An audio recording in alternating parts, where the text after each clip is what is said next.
Hare Krishna everyone and welcome back to Kanishka FC. আৰু আজিৰ ভিডিঅ'টো নিফটিৰ ওপৰতে আজি বনাইছোঁ মই। তো নিফটিৰ কালি এক্সপায়াৰি হয় আজি 11 ছেপ্টেম্বৰ, কালি 12 ছেপ্টেম্বৰ, কালি 12 তাৰিখত আছে নিফটিৰ এক্সপায়াৰি।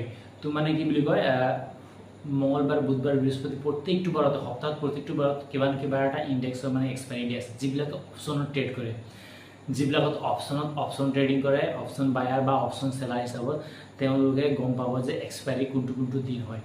তো কালি আছে নিফটিৰ এক্সপায়াৰি। চ' মই নিফটিৰ এক্সপায়াৰিৰ কাৰণে স্পেচিয়েলি যিবিলাক ডাটা আমাৰ ৰিচাৰ্চ টিমৰ পৰা আহে, কলকাতা আৰু মহাৰাষ্ট্ৰৰ যিটো আমাৰ মানে IT টিম আৰু ৰিচাৰ্চ টিম ফালৰ পৰা যিবিলাক আহে ডাটা, সেইবিলাক আমি ৰাতি 11 বজা 12 বজা 12:30 বজাৰ ভিতৰতে পাওঁ মানে। তো এতিয়া 11:30 হৈছে, মই এতিয়া আপলোড কৰোঁতে এইটো 12টা মান বাজি যাব পাৰে ভিডিঅ'টো।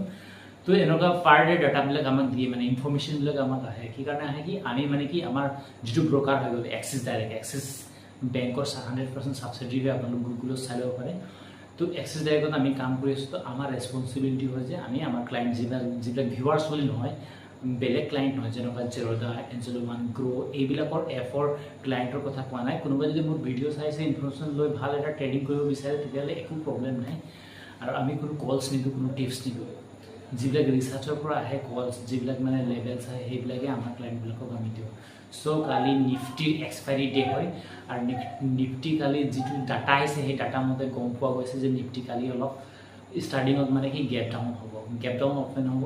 তাৰপিছত চাবলৈ গ'লে মানে কি বহুত ডাঙৰ এটা গেপ ডাউন হ'বলৈ চান্স আছে। আজি যেনেকুৱা এটা বহুত ডাঙৰ গেপ ডাউন হ'ল, মানে কি ফৰেন যিটো মানে FI ফালৰ পৰা বেড নিউজ আহিছিলে, তাৰপিছত আমাৰ ডমেষ্টিকো যিটো ৰিজাৰ্ভ বেংক RBI ফালৰ পৰা অলপ মানে এটা বেড নিউজ আহিছিলে। তো এনেকুৱা নিউজৰ ওপৰত মানে চেণ্টিমেণ্টৰ ওপৰতে মাৰ্কেট ডিপেণ্ড কৰে। চ' আমি কি কৰিব লাগে, মাৰ্কেটৰ চেণ্টিমেণ্ট জানিব লাগে, লেভেলছ জানিব লাগে, আৰু কি বুলি চাৰ্ট চাবলৈও জানিব লাগে। তাৰপিছতো আমি ট্ৰেডিং কৰিব লাগে।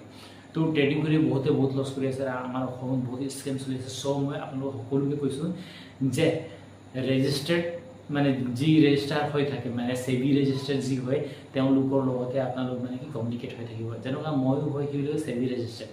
মই নকওঁ যে মোৰ লগতে আহি আপোনালোক মানে কি মোৰ লগতে কাম কৰক বুলি, মই সেইটো কোৱা নাই। মই কৈছোঁ কি চেবি ৰেজিষ্টাৰ্ড যিবিলাক মানুহ আছে, তেওঁলোকৰ পৰাই আপোনালোক মানে কি বুলি কয় কনচাল্ট কৰিব লাগে। মানে কেনেকুৱা ষ্টক মই পাৰ্চেছ বাই কৰিম, কেনেকুৱা অপশ্যন মই ট্ৰেড ল'ম, এইবিলাক মানে কি নহ'লে মানে নিজে, আজিকালি নেটৰ টাইম মানে যুগ হয়, ইণ্টাৰনেটৰ যুগ হয়, আপোনালোক নিজে মানে তেনেকুৱা ক'ৰ্চ কৰিব পাৰে।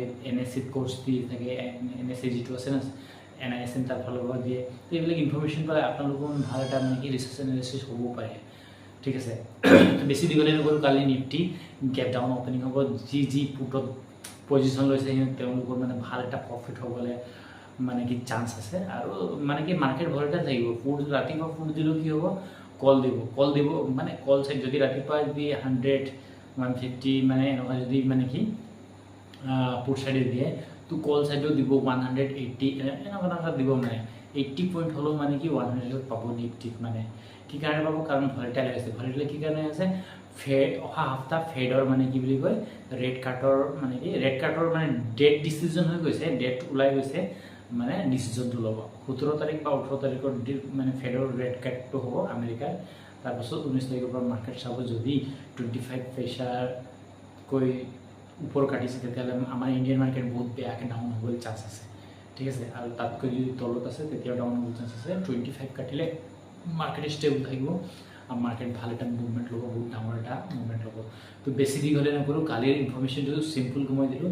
এনে ইণ্ডেক্স বহুত আছে, যেনেকুৱা ফিন নিফটি আছে, মিড কেপ আছে, বেংক নিফটি আছে, চেনচেক্স আছে, এইবিলাকৰ ট্ৰেড কৰিব পাৰি। বেংক কেছ আছে, এইবিলাকৰ ট্ৰেড কৰিব পাৰি। মই কৈছোঁ কি যে কালি নিফটি আছে, নিফটিৰ এক্সপায়াৰি আছে, তো নিফটিতে ট্ৰেড ল'ব লাগে। কাৰণ এক্সপায়াৰি হ'ব কালি, প্ৰাইচবিলাক বহুত কম হৈ যায়, সৰু হৈ যায়। এইবিলাক কম পইচাতে কোনোবা 20,000 10,000তো ভাল এটা ট্ৰেড ল'ব পাৰিব। ঠিক আছে, বেছি দীঘলীয়া নকৰোঁ। হৰে কৃষ্ণ।